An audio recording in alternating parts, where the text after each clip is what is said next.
Before we get into this video, please be reminded that there is a subscriber-based fantasy football league that I am running on ESPN.com. If you're interested, the link to the video where you can find out more is in the description. I need to fill up the league by, I believe, Friday. We draft Friday at 8, so you don't want to fill it with randoms. So if you're interested in playing fantasy football, please join that league so we can have a good old time. Thanks for watching. Hope you enjoy the video. So with the first 9 in the books, Matt Stites is on to pitch the top of the 10th. We're in extras here in Arizona. This game goes quite long. As you can see, Matt Stites gets a strikeout here, which is why I decided to split it up into 2 videos. The first video, unfortunately, could not be commentated due to some issues with my microphone at the time, but I fixed them mildly. Really all I'm doing now is using my old mic, which has a little bit of background noise, I think, but I might have been fixed. The one commentary I tested sounded fine when I did it. There's a couple. Look at this excellent defensive play, although I don't know how the runner at first wasn't out because that was a direct line drive, I think. But, yeah, the test commentary sounded fine. Any Tampa Bay videos that have already gone up, I think one went up yesterday. As of the time I'm recording this, it hasn't been uploaded yet.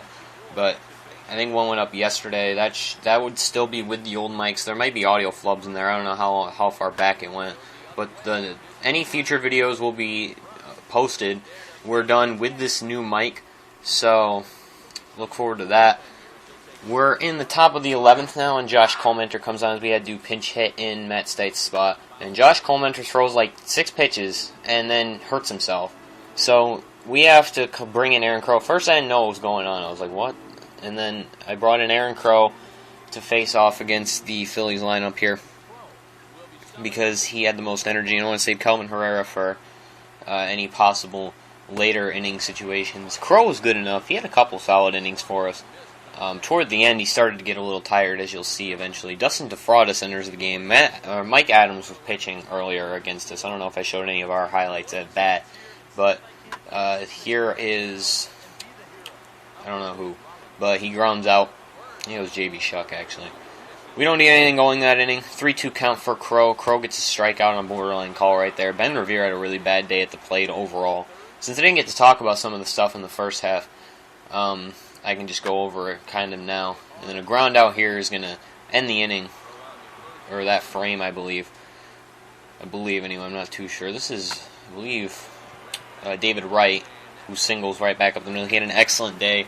I believe it was like 3 for 5 with 3 walks or something to that effect by the end of the day. Manny Machado strikes out, though, and that's not a good thing to do, especially with a runner on first base. And then Ryan Dolmet is going to fly out to right field, caught in right field by Rafael Ortega, the Gold Glover, who has yet to commit an error this season. I looked earlier, and he's like in the running for Gold Glove for center field for some reason because his listed position is center field. I don't know why the game doesn't recognize that. Just like Manny Machado's up for Gold Glove at third base, but he doesn't play third base all year. He's listed as a third baseman in the game, so it doesn't recognize that I moved him to shortstop. But anyway, Aaron Crow's still on the mound when he allows 2 base runners in this inning, and they're going to score in a really stupid way that you're going to see in a minute, I believe. Unless, no, that's later on in the game. No, this is just the double. The stupid way. Shuck overruns the ball completely. That's a weird, glitchy animation that's in MLB, the show, that I don't understand. But he just runs right over it. Doesn't even attempt to field it or anything. Just runs right by it. Anyway, we have Anthony Rendon at bat in extra. And he had a great extra innings, by the way. They bring in Rafael Soriano to try and stop us from scoring. We need 2 runs here to keep this game alive, 3 to win. As you can see, the way we manage it's very stupid. But Paul Goldschmidt's going to walk on 5 pitches. So we got runners on first and second for Will Myers. And then he is going to get a base hit to the left side. That is going to land in left field down. And then David Wright's going to be at bat next after him. And he's got a 3-1 count. And Rafael Soriano walks in 1 run, so he's not doing a very good job of closing, as his title of closer would signify is his job.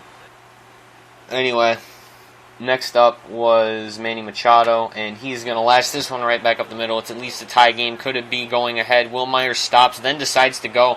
Now he's getting caught in a rundown, and he tries to retreat to third. Third baseman almost doesn't even get him, but he is out. Trying to be too aggressive right there. We cut to the top of the 17th inning because a lot of highlights.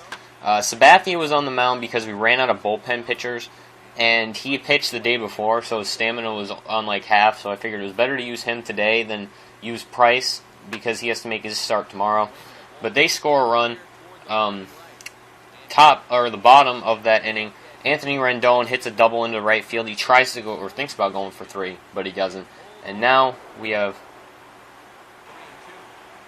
Paul Goldschmidt up at bat with a 3-2 count.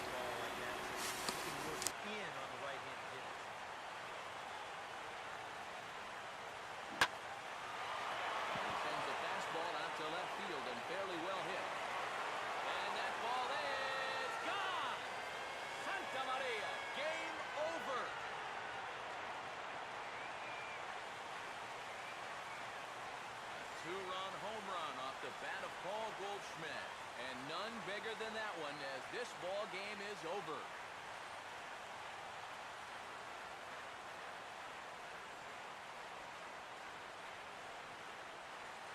And this is exactly what you're looking for in extra innings.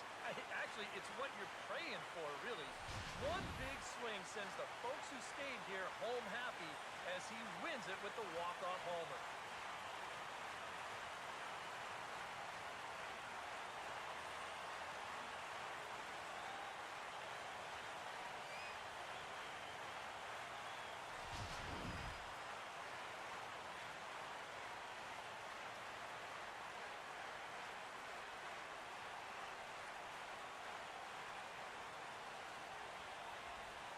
Time to hand out Topps Player of the Game honors for this one. And guys, I think we can all agree that this fellow right here deserves it more than anybody that took the field in this one.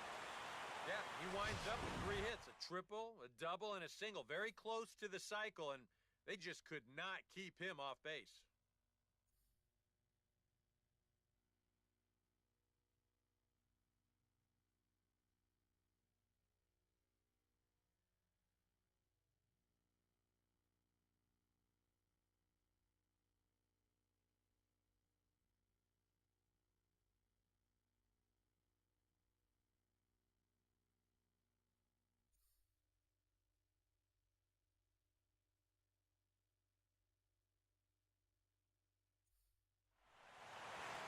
So that's a wrap here tonight. For my partners in the booth, Eric Karros and Steve Lyons, and our entire crew, I'm Matt Vasgersian. You've been watching MLB The Show. And for more, click on over to theshownation.com. The Diamondbacks are victorious here, 9-8. Good night from Phoenix. For the victorious Diamondbacks, 9 runs on 15 hits, 2 errors. They left 18 runners on base. For Philadelphia, 8 runs on 15 hits, 1 error. They left 14 men on base. The winning pitcher is CC Sabathia. His record is now 4-2. The loss goes to Rafael Soriano. He falls to 1-1. Time of the ball game, 4 hours and 1 minute. A reminder that Postane Valley Metro is available in Copper Square at Central Station. Also, extra Metro rail trains are available at the Washington